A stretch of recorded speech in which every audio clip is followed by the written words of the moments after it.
Dalam nama Bapa dan Putra dan Roh Kudus. Amin. Bapa di surga, kami mengucap syukur dan terima kasih. Kau beri Santo Bartolomeus sebagai salah satu fondasi dasar dari iman kami, iman gereja. Semoga kami kuat, tangguh, dan terus mencari Tuhan sampai akhir. Berkatilah kami ya Bapa, demi Kristus Tuhan dan pengantara kami.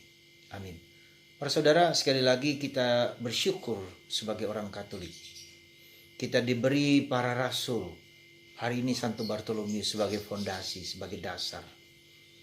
Iman gereja yang kokoh, yang tangguh, yang tahan banting. Dengan apapun juga yang terjadi. Santo Bartolomeus, apa yang kira-kira dapat kita pelajari dari dia? Orang yang bertanya, orang yang mencari. Salah satu ciri orang cerdas adalah bertanya dan mengajukan pertanyaan-pertanyaan.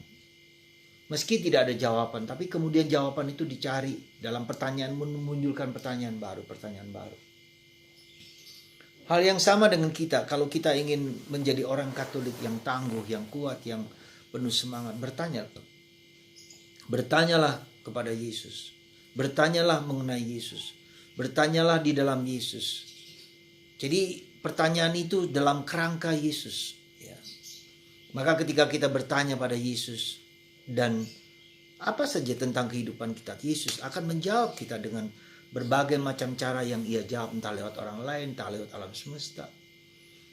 Bertanya, mengajukan pertanyaan juga bersama Yesus. Ya, seperti halnya kalau kita belajar Yesus dalam Injil, kenapa Yesus bertindak begitu?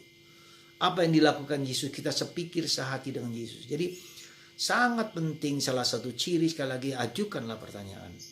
Dan itu akan memicu otak kita, memicu adrenalin kita, memicu seluruh diri kita untuk mencari terus.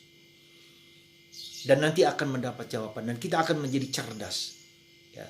Maka saudaraku terkasih, sebagai orang Katolik, sekali lagi saya mohon, saya minta, ajukanlah pertanyaan sebagai orang Katolik. Supaya kita menjadi cerdas, Anda menjadi cerdas, bertanya. Ya, nanti jawabannya itu entah dalam apapun yang dia jawab. Pertanyaan menimbulkan pertanyaan. Ya, siapakah Tuhan Yesus? Mengapa Yesus hari ini misalnya memanggil Filipus, memanggil Bartolomeus, dan Yesus mengatakan, engkau melihat aku karena engkau percaya, tapi nanti engkau akan melihat langit terbuka, para malaikat naik turun ke surga. Jadi pertanyaan itu akhirnya menimbulkan suatu jawaban yang melampaui dari apa yang kita tanyakan. Maka itu saudaraku terkasih, saya mohon kepada Anda, kalau kita mau maju, berkembang, bertumbuh, harus cerdas, bertanya dan bertanya.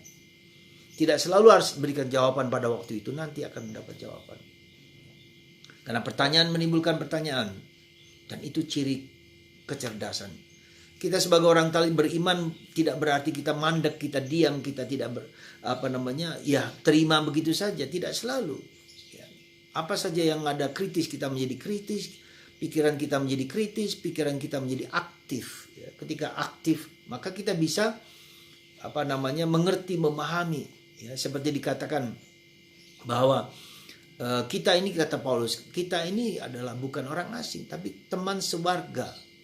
Bersama para kudus, bersama para malaikat, ya, yang berlandaskan para rasul, ya, di dalam Kristus. Jadi kita lihat adalah kita ini bukan orang asing, kita ini teman sewarga, ya, dengan Kristus, dengan para Roh Kudus. Jadi sebetulnya kita sudah berada pada bagian kekudusan itu udah ada dalam diri kita, bukan nanti, tapi sekarang kekudusan itu kita teman sewarga dengan para kudus. Jadi ketika kita mengerti, pikiran kita mengerti, itu semakin mendalam, kita semakin mengayat. Jadi kekudusan rahmat yang kita mohon itu bukan hanya nanti kita terima, tetapi sekarang sudah kita terima, hanya belum full, jadi belum pernyataan. Demikian juga rahmat-rahmat yang Anda minta, yang kita minta apa saja bentuknya, itu sudah ada di cloud, di awan ini. Tinggal nanti pada waktunya akan hujan turun, terjadilah apa yang, ya. Tapi hujannya kecil-kecil, ya, sedikit-sedikit, dan coba perhatikan hidup kita ini, ya, hidup kita dari dulu sampai sekarang. Tuhan memberikan sebelum kita minta, apakah kita sampai kepada saat sekarang? Enggak tentu. Ya belum tahu. Tapi kemudian yang sampai sekarang itu adalah karya Tuhan. Tuhan bekerja, care of kita. Tuhan peduli dengan kita. Ya. Sebelum kita minta, kita sudah mendapatkan. Jadi sekali lagi penting, sebelum kita minta, bahkan tidak kita minta. Apalagi kalau kita minta dengan penuh kesadaran, dengan penuh kerendahan hati. Semoga Anda dan saya dan kita semua ya berani meminta dan berani bertanya kepada Yesus. Dan mintalah apa yang mungkin. Ya, jadi Yesus bertanya kepada Bartolomeus, kepada Nathanael, ya, yang sama, kata-kata yang sama. Ya, engkau akan melihat surga terbuka, Julian. Engkau akan melihat, sampai begitu pertanyaan. Pertanyaan kita harus membawa kepada suatu pengalaman akan Allah. Engkau akan melihat surga terbuka. Itukah yang kita dambakan dalam hidup? Pasti. Jadi pertanyaan kita harus dalam kerangka bersama Yesus, dalam Yesus, untuk Yesus. Bertanyalah dan kita akan mendapat jawaban seperti jawaban Yesus ya kepada Bartolomeus. Semoga Tuhan membuat kita semua semakin mencari Yesus bersama Yesus dalam Roh Kudus supaya kita mengalami Tuhan. Berkat Tuhan atas Anda semua dalam nama Bapa, Putra, dan Roh Kudus. Amin.